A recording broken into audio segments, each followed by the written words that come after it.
आज की पहली सुर्खी कश्मीर से है। कश्मीर में पाकिस्तान की सबसे भरोसेमंद आवाज़ समझे जाने वाले अलगाववादी नेता सैयद अली शाह गिलानी का निधन हो गया है।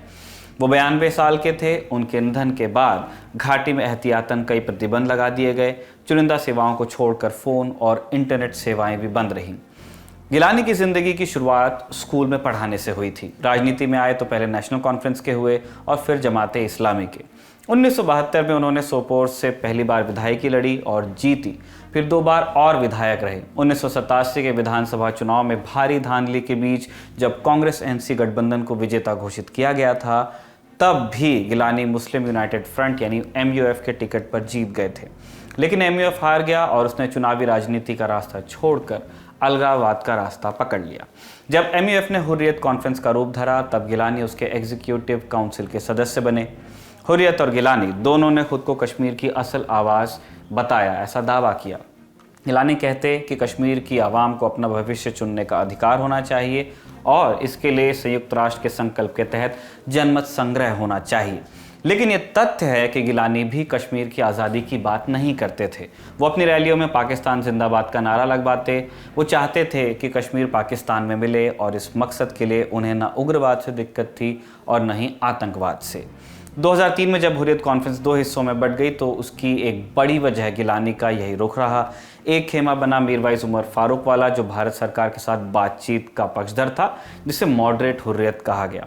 दूसरा धड़ा गिलानी का था, हार्डलाइन हुर्रियत, जिसकी डिक्शनरी में रेफरेंडम, आज़ादी और पाकिस्तान जैसे शब्द तो थे, लेकिन भारत से बातचीत नहीं। जब गिलानी की पार्टी जमाते इस्लामी ने उग्रवाद और आतंकवाद से खुद को दूर करने की कोशिश की, तो गिलानी ने उसे भी छोड़ दिया, अपनी अलग पार्टी बनाई। लगभग 2 दशकों से नज़रबंदी में जी रहे गिलानी काफ़ी वक्त से बीमार चल रहे थे और पिछले साल उन्होंने हुर्रियत कॉन्फ्रेंस भी छोड़ दी थी। घाटी में NIA और ED जैसी एजेंसियों ने आतंक की कथित फंडिंग के मामलों में सख्ती दिखानी शुरू की, तो जद में गिलानी भी आए। गिलानी के जाने के बाद कश्मीर में जो कुछ हुआ उसे लेकर पुष्ट खबरें बाहर आने में वक्त है। जब वो हमारे पास होंगी तब हम उन्हें आपसे बांटेंगे। दूसरी सुर्खी बनाई सुप्रीम कोर्ट की एक टिप्पणी ने। अदालत ने कहा है कि समाचारों का सांप्रदायिकरण एक समस्या है और इससे देश की बदनामी होती है। अदालत ने सोशल मीडिया प्लेटफॉर्म्स और वेब पोर्टल्स पर छपने वाली फेक न्यूज़ को लेकर चिंता भी जाहिर की है।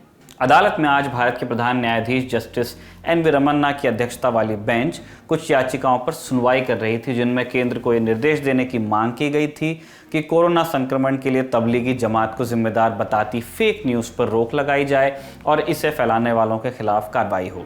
याचिकाकर्ताओं में जमीयत उलेमाए हिंद भी शामिल है।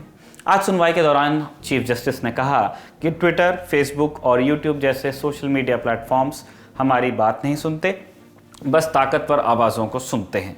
इसके जवाब में सरकार ने कहा कि IT रूल्स 2021 के बाद अब ऐसा नहीं होगा। आखिरी सुर्खी बनी है नामकरण और नामकरण की पॉलिटिक्स से। पिछले दिनों प्रधानमंत्री मोदी ने दावा किया था कि कई लोगों ने उनसे खेल रत्न अवार्ड का नाम मेजर ध्यानचंद के नाम पर रखने की अपील की है।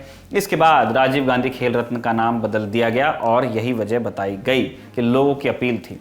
इधर असम से खबर आई है कि ओरांग नेशनल पार्क से भी राजीव गांधी का नाम हटा दिया गया है। आलोचना होने लगी तो मुख्यमंत्री हेमंत बिस्वा शर्मा ने कहा कि असम में किसी नेशनल पार्क का नाम किसी व्यक्ति के नाम पर रखने की परंपरा कभी नहीं रही, अभी भी नहीं है।